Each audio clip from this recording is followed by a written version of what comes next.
सोचिए कि अभी तो कोविड-19 के मरीजों के लिए ऑक्सीजन की भारी कमी की खबरें दिल दहला रही हैं, लेकिन अगर सामान्य व्यक्ति के सांस लेने के लिए साफ हवा खत्म होती जाएगी, तो हमारी अगली पीढ़ियों का जीवन कितना दर्दनाक होगा। अभी हम जिस रफ्तार से पर्यावरण के साथ छेड़छाड़ कर रहे हैं, हरियाली नष्ट कर रहे हैं, औद्योगिक गतिविधियों में असावधानियां बरत रहे हैं, उससे तो लगता है कि 3-4 पीढ़ियों के बाद जीवन की डोर के पास उड़ने के लिए साफ हवा कम पड़ेगी। जिंदगी के लिए जरूरी पीने का साफ पानी नहीं मिलेगा। जरा सोचिए तब क्या होगा।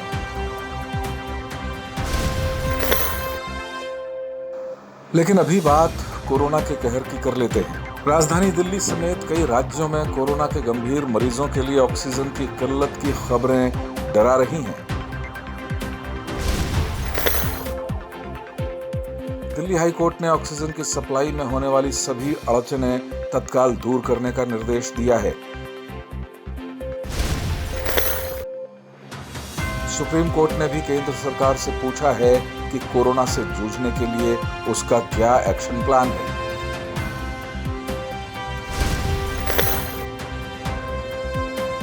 दिल्ली के साथ ही राजस्थान सरकार ने भी केंद्र से ऑक्सीजन की सप्लाई बढ़ाने का अनुरोध किया है।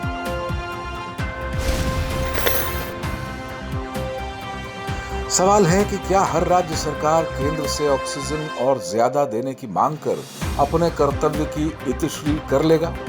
केंद्र सरकार भी आपकी नाकामी से पैदा हो रहे हालात से निपटने के लिए असीमित संसाधन कहां से लाएगी? हेल्थ यानी स्वास्थ्य राज्यों का विषय भी है।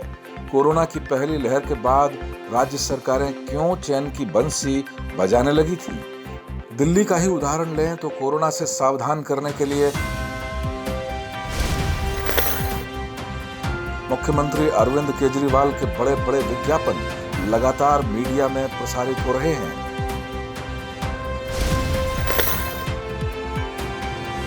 क्या वे बहुत बड़े चिकित्सा विज्ञानी हैं जो ऐसा कर रहे हैं? विज्ञापन पर हो रहे अरबों करोड़ों रुपए से ऑक्सीजन उत्पादन के साधन क्यों नहीं स्थापित किए गए? यही सवाल यूपी और छत्तीसगढ़ समेत ऐसा करने वाली तमाम राज्य सरकारों से पूछा जाना चाहिए।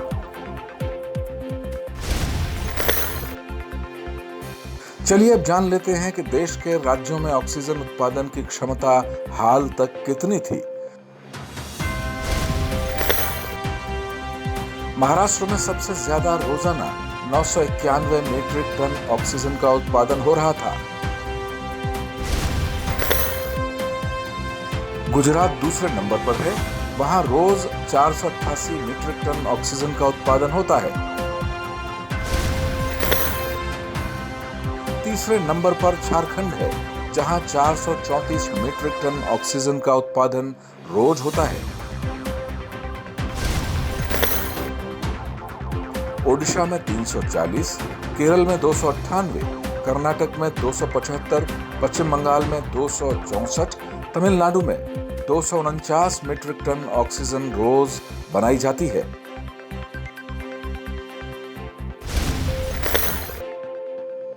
यूपी में 184, उत्तराखंड में 180, हिमाचल प्रदेश में 120, राजस्थान में 120 मीट्रिक टन ऑक्सीजन का उत्पादन रोज होता है।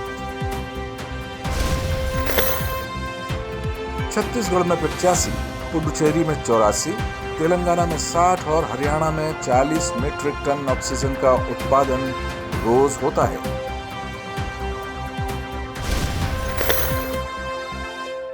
अब यह भी जान लीजिए कि महाराष्ट्र, झारखंड, ओडिशा, केरल, पश्चिम बंगाल, राजस्थान, छत्तीसगढ़ और तेलंगाना में गैर बीजेपी सरकारें हैं।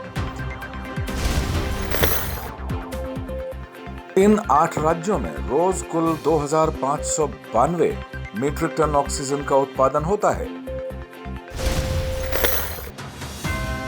आंकड़ों के हिसाब से बीजेपी शासित राज्यों में ऑक्सीजन के रोज उत्पादन का आंकड़ा 1620 मीट्रिक टन ही है। सवाल यह है कि ऑक्सीजन जैसे जीवनदायी तत्व के मामले में क्या गैर बीजेपी राज्यों के बीच कोई तालमेल नहीं है?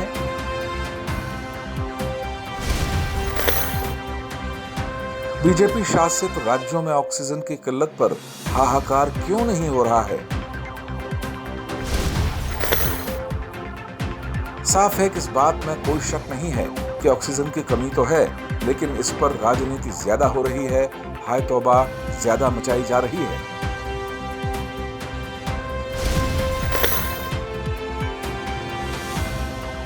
ये भी सही है कि जागरूकता की कमी की वजह से बहुत से संपन्न लोगों ने ऑक्सीजन के सिलेंडर और आवश्यक दवाओं की जमाखोरी घरों पर करना शुरू कर दिया है। स्वास्थ्य सेवाओं से जुड़े लोग भी जमाखोरी कर रहे हैं। दवाएं बहुत महंगे दामों पर बेची जा रही हैं। परेशान लोगों से एम्बुलेंस वाले बहुत ज्यादा किराया वसूल रहे हैं। ऐसे सभी लोग सामान्य अपराधी नहीं, इंसानियत के दुश्मन हैं। इन्हें सबक सिखाने के लिए सरकारों से राजनीति की नहीं, सख्ती की दरकार है।